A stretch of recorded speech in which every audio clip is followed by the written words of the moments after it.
Capítulo 1. La angustia en la red de los significantes. Voy a hablarles este año de la angustia.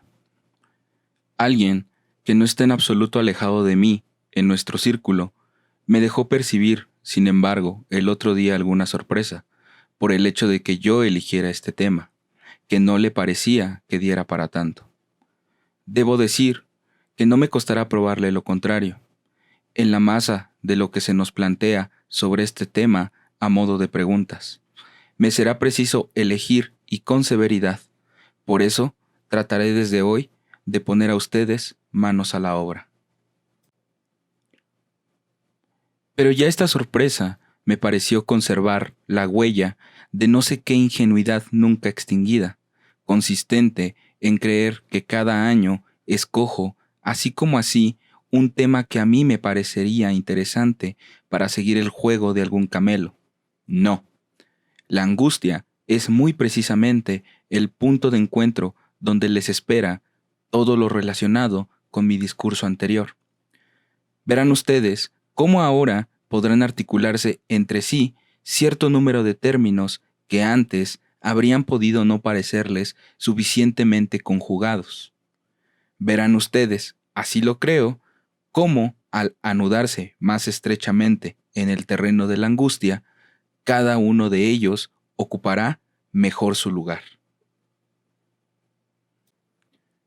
Diré, aún mejor, porque pudo hacérseme manifiesto en lo que se dijo en ocasión de la reciente reunión llamada provincial de nuestra sociedad, que algo había ocupado efectivamente su lugar en la mente de ustedes, en lo referente a aquella estructura tan esencial llamada el fantasma.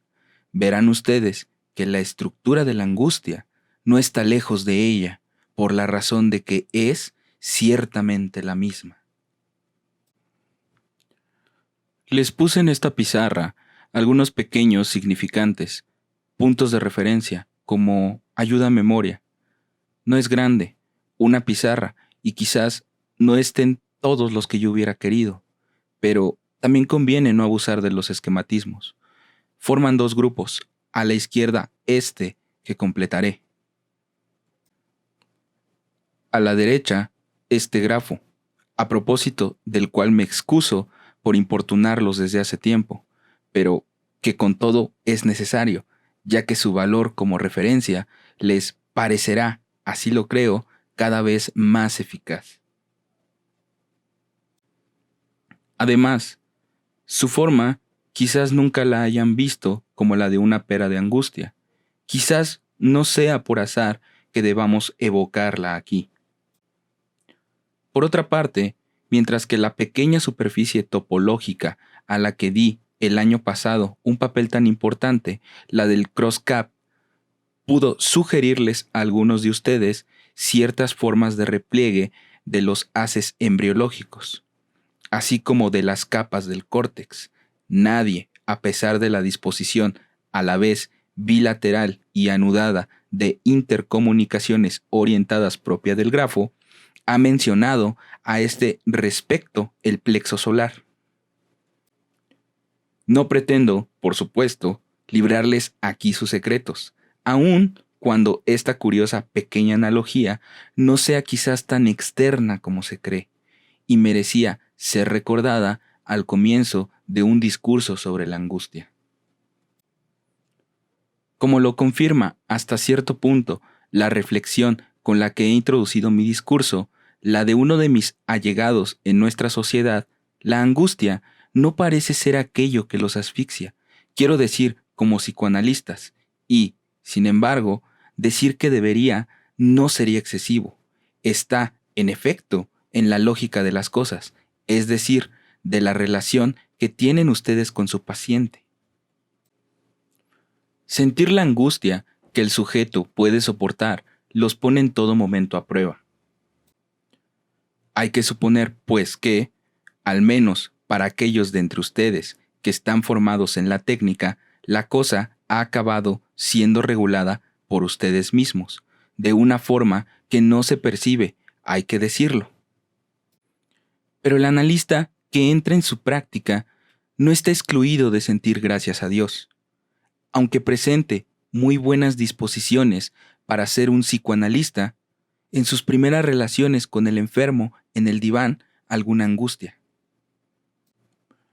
Quedaría por tratar, en este sentido, el problema de la comunicación de la angustia.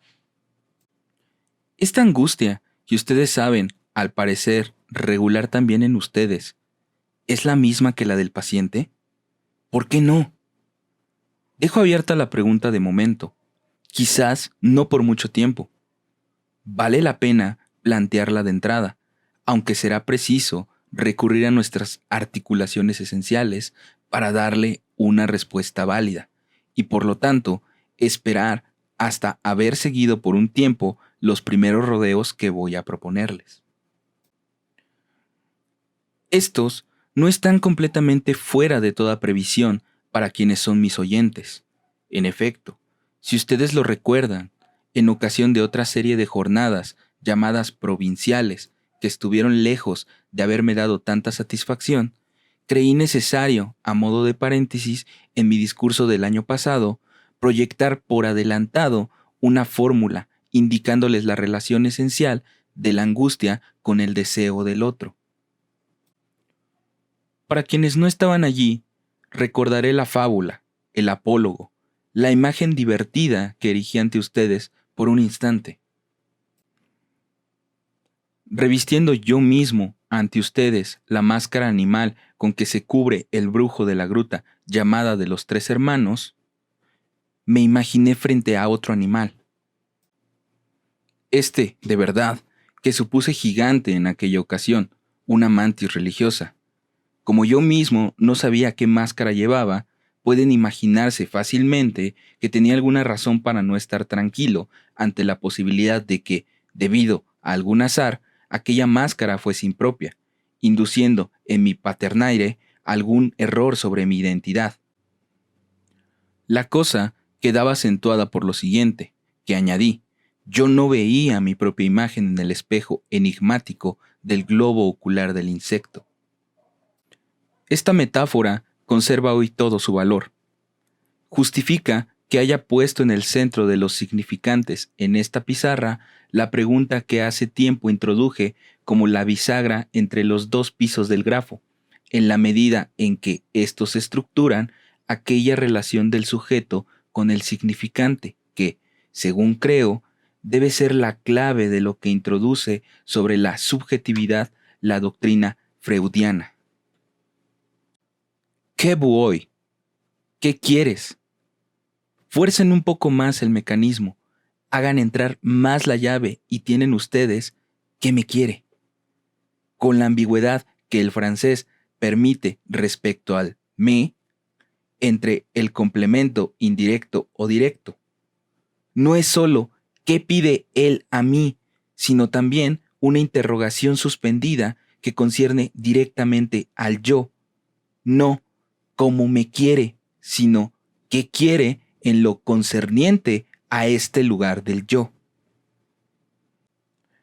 La pregunta se mantiene en suspenso entre los dos pisos y precisamente entre las dos vías de retorno que designan en cada uno el efecto característico, la distancia entre ellas que es tan esencial construir y que estará en el principio de todo aquello en lo que vamos a adentrarnos, hace al mismo tiempo homólogas y distintas la relación con el deseo y la identificación narcisista. En el juego de la dialéctica, que anuda tan estrechamente estas dos etapas, es donde veremos introducirse la función de la angustia. No es que sea en sí misma su resorte, es lo que nos permite orientarnos en función de los momentos de su aparición. Así pues, la cuestión que he planteado acerca de su relación de analistas con la angustia deja en suspenso esta otra. ¿A quién ponen ustedes a salvo? ¿Al otro? Sin duda, pero también a ustedes mismos. Estos dos poner a salvo, no porque se recubran debemos dejar que queden confundidos. Esta es incluso una de las metas que se les propondrán al final del discurso de este año. De momento, me conformo con introducir una indicación de método sobre las enseñanzas que deberemos extraer de nuestra investigación sobre la angustia. Ver en qué puntos privilegiados emerge nos permitirá modelar una verdadera orografía de la angustia, lo cual nos conducirá directamente a un punto destacado, que no es sino el de las relaciones término a término, que constituye la tentativa estructural más que condensada, que he querido que sea para ustedes, mediante este grafo, la guía de nuestro discurso.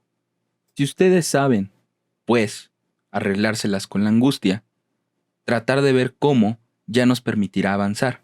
Y, por otra parte, yo mismo no puedo presentarla sin ordenarla de algún modo. Quizás esto sea un escollo, no debo arreglarla demasiado deprisa. Esto tampoco significa, en modo alguno, que mediante algún juego psicodramático mi objetivo deba ser arrojarlos a la angustia. Con el juego de palabras que ya hice sobre el je de je te, todos saben que la proyección del yo, je, es una introducción a la angustia. Es, desde hace algún tiempo, la ambición de una filosofía llamada existencialista. No faltan las referencias desde Kierkegaard hasta Gabriel Marcel, Chestov-Zerdiev y algunos otros. No todos ocupan el mismo lugar, ni son igualmente utilizables. Pero sí quiero decir al comienzo de este discurso que esta filosofía, en la medida en que, empezando por su patrón, nombrando en primer lugar hasta aquellos cuyos nombres he expuesto después, acusa indiscutiblemente cierta degradación. Me parece verla marcada por alguna prisa y por cierto desasosiego, diría yo, respecto a la referencia a la que se encomienda en la misma época el movimiento del pensamiento, o sea, la referencia a la historia. Es debido a un desasosiego en el sentido etimológico del término respecto a dicha referencia, cómo nace y se precipita la reflexión existencialista. El caballo del pensamiento, diría yo tomando prestado a Juanito el objeto de su fobia, que por un tiempo se imagina ser el que arrastra el carro de la historia. De pronto se encabrita, se vuelve loco, se cae y se entrega al gran Cabal Mahen, en el que Juanito encuentra una de las imágenes de su querido temor. Es lo que yo llamo un movimiento de prisa, en el mal sentido del término, el del desasosiego. Y por esta razón, ciertamente, está lejos de ser lo que más nos interesa en el linaje de pensamiento que hemos señalado hace un instante, como todo el mundo, por otra parte, con el término existencialismo. Por otra parte, puede advertirse que el último en llegar, y quizás no sea de los menos grandes, el señor Sartre, se dedica expresamente a poner de nuevo a este caballo, no solo sobre sus patas, sino en las parihuelas de la historia. Precisamente en función de esto, el señor Sartre se ocupó mucho de la función de la seriedad, se hizo muchas preguntas sobre ella. Hay también alguien a quien no he introducido en la serie, y de quien diría, ya que me limito a abordar el fondo de un cuadro tocándolo de entrada, que en referencia a él los filósofos que nos observan, en el punto al que estamos llegando, puede decirse, ¿están los analistas a la altura de lo que nosotros hacemos con la angustia? Está Heidegger. Con mi calambur sobre la palabra je te, de quien más cerca me encontraba era de él, y de su desamparo original.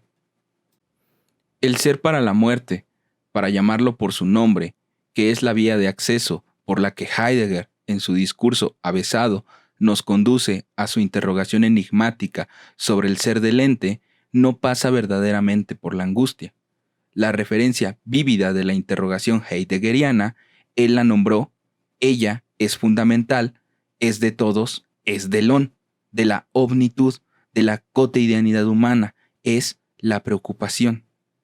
Por supuesto, a este título no podría, como la preocupación misma, sernos ajena. Ya que he llamado aquí a dos testigos, Sartre y Heidegger, no me privaré de llamar a un tercero, pues no lo creo indigno de representar a quienes aquí se encuentran, para observar también lo que él va a decir, y soy yo mismo. Me autorizan a ello los testimonios que he obtenido, incluso en las horas más recientes, de lo que llamaré la espera. Pero no solo está la de ustedes, de la que hablo en este caso. También ocurre que ayer por la noche me llegó un trabajo que le había dicho a uno de ustedes que esperaba tener antes de empezar aquí mi discurso. Le había pedido tener ese texto, incluso que me orientara a propósito de una pregunta que él mismo me había planteado. Aunque todavía no he podido tener conocimiento de él, el hecho de que me lo hayan traído a tiempo ha respondido a mi expectativa, tal como después de todo yo acabo de responder a tiempo aquí a la de ustedes. ¿Es este movimiento en sí mismo como para suscitar la angustia? No he interrogado a aquel de quien se trata, pero no lo creo.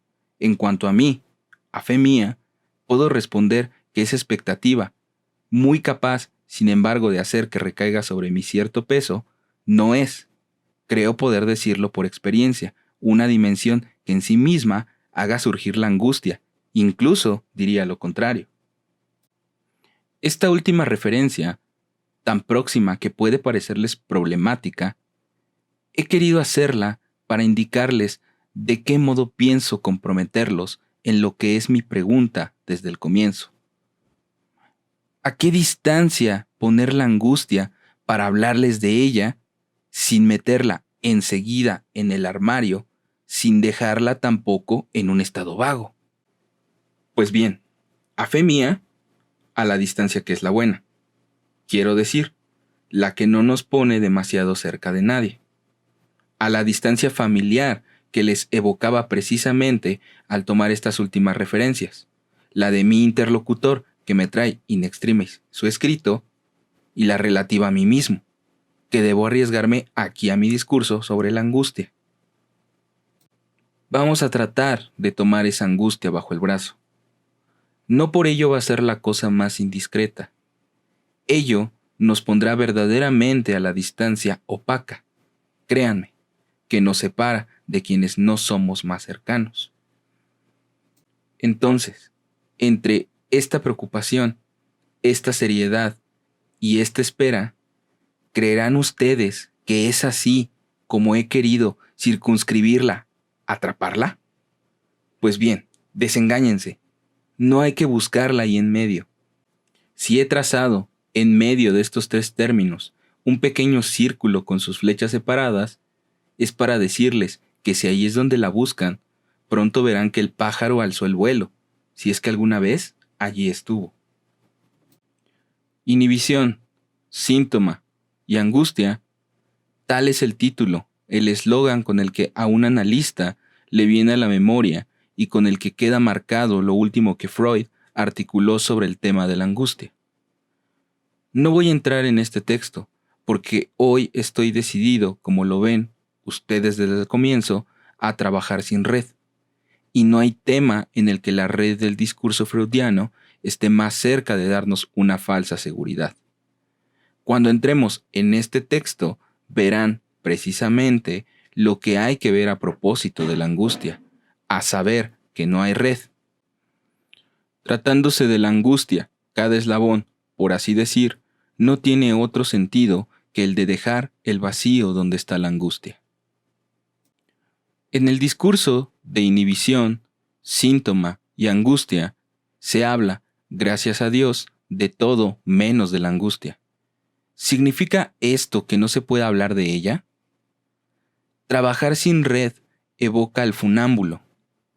Me limito a tomar a modo de cuerda el título, inhibición, síntoma, angustia.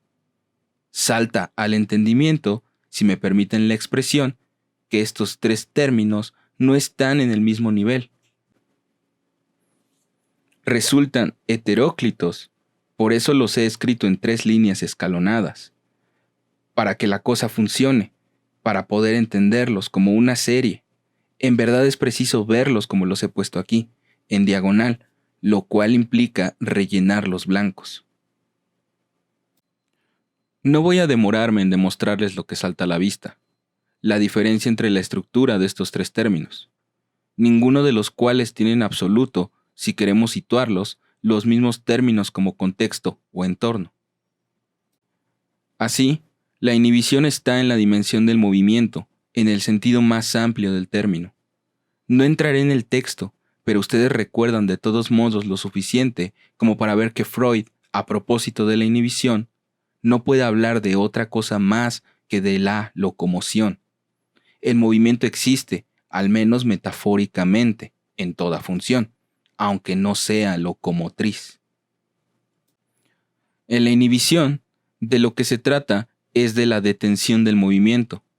¿Significa esto que la palabra inhibición deba sugerirnos tan solo detención? Le resultaría fácil objetarme el frenado. ¿Por qué no? Se lo concedo. Construiremos, pues, una matriz que nos permita distinguir las dimensiones en juego en una noción que nos es tan familiar. No veo por qué no podríamos poner en el eje horizontal la noción de dificultad y en el otro eje de coordenadas la de movimiento. Esto nos permitirá ver más claro, porque también nos permitirá volver a bajar al suelo, el suelo de lo que no está velado por la palabra experta, la noción, incluso el concepto con el que uno se las arregla. ¿Por qué no recurrir a la palabra impedir? De esto se trata, ciertamente. Nuestros sujetos están inhibidos cuando nos hablan de sus inhibiciones, y nosotros mismos cuando hablamos de ellas en congresos científicos. Pero cada día, ciertamente, están impedidos. Estar impedido es un síntoma. Estar inhibido es un síntoma metido en el museo. Ver la etimología no implica ninguna superstición. Me sirvo de ella cuando me sirve. Impedicaré quiere decir caer en la trampa, y es desde luego una noción extremadamente preciosa.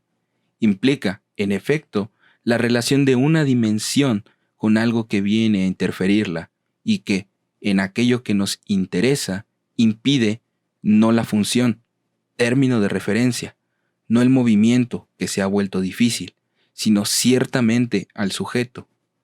He aquí algo que nos aproxima a lo que buscamos, a saber lo que ocurre bajo el nombre de angustia. Pongo, pues, impedimento en la misma columna que síntoma. Les indico enseguida que la trampa en cuestión es la captura narcisista. Luego nos veremos llevados a articularlo mucho más. Pero aquí ya no se encuentran ustedes en los elementos básicos. Si acaso recuerdan lo que articulé en último término sobre el límite muy preciso que introduce la captura narcisista en cuanto a lo que puede investirse en el objeto, en la medida en que el falo, por su parte, permanece investido autoeróticamente, la fractura que de ello resulta en la imagen especular será propiamente lo que da su soporte y su material a esta articulación significante que, en el otro plano simbólico, se llama castración. El impedimento que sobreviene está vinculado a este círculo por el cual, con el mismo movimiento con el que el sujeto avanza hacia el goce, es decir, hacia lo que está más lejos de él, se encuentra con esa fractura íntima, tan cercana al haberse dejado atrapar por el camino en su propia imagen, la imagen especular. Es esta la trampa. Aquí todavía nos encontramos en el plano del síntoma. Trataremos de ir más lejos. Si llevamos más lejos la interrogación por el sentido de la palabra inhibición, ¿qué término podemos introducir en la tercera columna? Tras la inhibición y el impedimento, el tercer término que les propongo, siempre en el sentido de devolverlos al suelo de lo vívido, a la seriedad irrisoria de la cuestión, es el bello término de embarazo.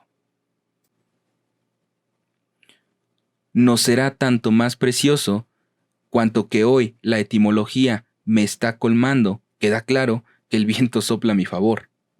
El embarazo es exactamente el sujeto S revestido con la barra S atravesada, porque imbaricare alude a la forma más directa a la barra. Vara en cuanto a tal. Esta es ciertamente la imagen de la vivencia más directa del embarazo. Cuando uno ya no sabe qué hacer con uno mismo, busca detrás de qué esconderse. Se trata ciertamente de la experiencia de la barra. Si no estoy mal informado, en muchos dialécticos esta barra toma más de una forma, pero no es necesario recurrir a los dialectos. ¿No hay algún español aquí? Da igual, porque me afirman que en español la embarazada designa a la mujer encinta, lo cual es otra forma bien significativa de la barra puesta en su lugar. He aquí, pues, lo que se refiere a la dimensión de la dificultad. La primera fila horizontal, que empieza por la inhibición y sigue con el impedimento, culmina en esa forma ligera de la angustia que se llama embarazo. En la otra dimensión, la del movimiento, ¿cuáles son los términos que veremos dibujarse verticalmente tras el término inhibición? En primer lugar, la emoción. Me perdonarán ustedes que siga fiándome de una etimología que hasta ahora me ha sido tan propicia. La emoción se refiere etimológicamente al movimiento, solo que aquí le daremos el primer empujoncito introduciendo el sentido goldseniano del arrojar fuera, fuera de la línea del movimiento. Es el movimiento que se desagrega, es la reacción que se llama catastrófica. Era útil que les indicara dónde poner esto, pues, al fin y al cabo, algunos nos han dicho que la angustia era esto, la reacción catastrófica. No deja de tener relación, por supuesto, pero ¿qué no iba a estar relacionado con la angustia? Se trata precisamente de saber dónde está verdaderamente la angustia. El hecho de que hayan podido, por ejemplo, y sin escrúpulos, recurrir a la misma referencia a la reacción catastrófica para designar la crisis histérica o también, en otros casos, la cólera, demuestra que en cualquier caso no puede ser suficiente para distinguir la angustia ni para señalar dónde está. Demos el paso siguiente. Nos mantenemos todavía a una distancia respetuosa de la angustia, porque nos encontramos aquí, a una distancia de 2 casillas. En la dimensión del movimiento, ¿hay algo que responda más precisamente al nivel de la angustia? Voy a llamarlo con un nombre que reservo desde hace tiempo para el interés de ustedes, como una exquisitez. Quizás haya hecho alguna alusión fugitiva, pero solo los oídos particularmente prensibles han podido retenerlo. Es la palabra turbación. Aquí la etimología me favorece de una manera fabulosa, me colma. Por eso no dudaré en abusar de ella todavía más, una vez que les haya dicho, primero, todo lo que me aporta. Les indico expresamente que se remitan a los artículos de los señores Bloch y von Warburg, y me disculpo si ello resulta redundante respecto de lo que ahora les diré, tanto más cuanto que lo que voy a decirles es su cita textual. Tomo lo que me conviene de allí donde lo encuentro, le moleste a quien le moleste. Estos señores me dicen, pues, que el sentimiento lingüístico, según ellos se expresan, equipara este término con la palabra justa, que es la palabra conmover. Pero desengáñense, de eso nada. Etimológicamente, como por otra parte, para quien quiera que sepa servirse de las palabras, la turbación, emoi, no tiene nada que ver con la emoción, emotión. En cualquier caso, sepan que el término Esmayer ya atesta el siglo XIII, que, con anterioridad a él, Esmais e incluso Esmoi, Esmais, si quieren ustedes saberlo, no se impusieron para expresarme como los autores hasta el siglo XVI. Que Esmayer tiene el sentido de perturbar, atemorizar y también perturbarse. Que Esmayer aún se usa a veces en ciertos dialectos y nos conduce hasta el latín popular exmagare, que significa hacer perder el poder, la fuerza. Que este latín popular está ligado al injerto de una raíz germánica occidental, que, reconstituida, da magán. Por otra parte, no hay necesidad de reconstruirla, porque existe bajo esta misma forma en alto alemán y en gótico. Por poco germanófonos que sean ustedes, pueden relacionarlo con el Mugen alemán. En inglés está el tu mei. En italiano, ¿existes magare? No de esa forma. Esto significaría, de creer a Bloch y von Warburg, desanimarse. Subsiste, pues, una duda. Como aquí no hay ningún portugués, no tendré inconveniente en admitir lo que no yo, sino Bloch y von Warburg plantean al proponer esmagar, que querría decir aplastar. Lo tomo hasta nueva orden como algo que luego tendrán un gran interés. Les ahorro el provenzal. Sea como sea, con toda seguridad, la traducción que ha sido admitida de Triebenburg Pogemot Poussounier es del todo impropia, y precisamente por la distancia que hay entre la emoción y la turbación es trastorno, caída de potencia. La Regung es estimulación, llamada al desorden, incluso al motín. Me protegeré así con esta investigación etimológica para decirles que, hasta una época determinada, la misma más o menos en Bloch y von Warburg se llama el triunfo de la turbación. Emuche tuvo precisamente el sentido de emoción y solo adquirió el sentido de movimiento popular a partir del siglo XVII. Todo esto debería hacerles percibir claramente que los matices lingüísticos, incluso las versiones aquí mencionadas, nos sirven de guía para definir con la turbación el tercer lugar en el sentido de lo que significa la inhibición en la vertiente del movimiento, tal como en la vertiente de la dificultad. Hemos designado la referencia correspondiente con el embarazo. La turbación es el trastorno, el trastornarse en cuanto tal, el trastornarse más profundo en la dimensión del movimiento. El embarazo es el máximo de la dificultad alcanzada. ¿Pero significa eso que hayamos alcanzado la angustia? Las casillas de esta pequeña tabla están ahí para mostrarles que, precisamente, no lo pretendemos. Hemos llenado con emoción y turbación estas dos casillas en el sentido vertical y con impedimento y embarazo estas dos en el sentido horizontal. Pero esta se encuentra vacía y esta de aquí. ¿Cómo rellenarlas? Es un tema que tiene el mayor interés en cuanto al manejo de la angustia. Por un tiempo se lo dejaré como adivinanza. Hecho ya este pequeño preámbulo para la tríada freudiana de la inhibición, el síntoma y la angustia, he aquí el terreno ya desbrozado para hablar de ella doctrinalmente. Tras haberla llevado, mediante estas evocaciones al nivel mismo de la experiencia, trataremos de situarla en un marco conceptual. La angustia, ¿qué es? Hemos descartado que sea una emoción. Para introducirla, diré que es un afecto. Como quienes siguen los movimientos de afinidad o de aversión de mi discurso, se dejan atrapar a menudo por las apariencias. Sin duda, creen que estoy menos interesado en los afectos que en cualquier otra cosa. Es absurdo. Alguna vez he tratado de decir lo que el afecto no es. No es el ser dado en su inmediatez, ni tampoco el sujeto en una forma bruta. No es ningún caso protopático. Mis observaciones ocasionales sobre el afecto no significan otra cosa. Y precisamente por este motivo, el afecto tiene una estrecha relación de estructura con lo que es un sujeto.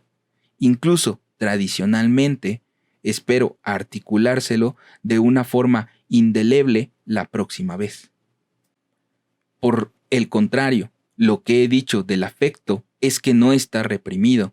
Esto Freud lo dice igual que yo. Está desarrumado, va a la deriva. Lo encontramos desplazado, loco, invertido, metabolizado, pero no está reprimido. Lo que está reprimido son los significantes que lo amarran. La relación del afecto con el significante exigiría todo un año de teoría de los afectos. Ya dejé ver en una ocasión cómo lo entiendo. Se lo dije a propósito de la cólera. La cólera, les dije, es lo que ocurre en los sujetos cuando las clavijitas no entran en los agujeritos. ¿Qué significa esto? Cuando en el plano del otro, del significante, o sea, siempre más o menos el de la fe, el de la buena fe, no se juega el juego, pues bien, eso es lo que suscita la cólera. Para dejarlos con algo de qué ocuparse, les haré una simple observación. ¿Dónde trata mejor Aristóteles de las pasiones? Creo, de todas formas, que algunos lo saben. Es en el libro 2 de su Retórica. Lo mejor que hay sobre las pasiones está atrapado en la red de la retórica. No es por casualidad. Los significantes de la pizarra, eso es la red. Por eso, ciertamente, les hablé de red a propósito de los primeros puntos de referencia lingüísticos que traté de darles.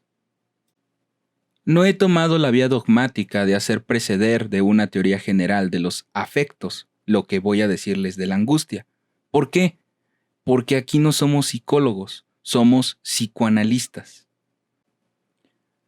Yo no les desarrollo una psicología, un discurso sobre esa realidad irreal que se llama la psique, sino sobre una praxis que merece un nombre.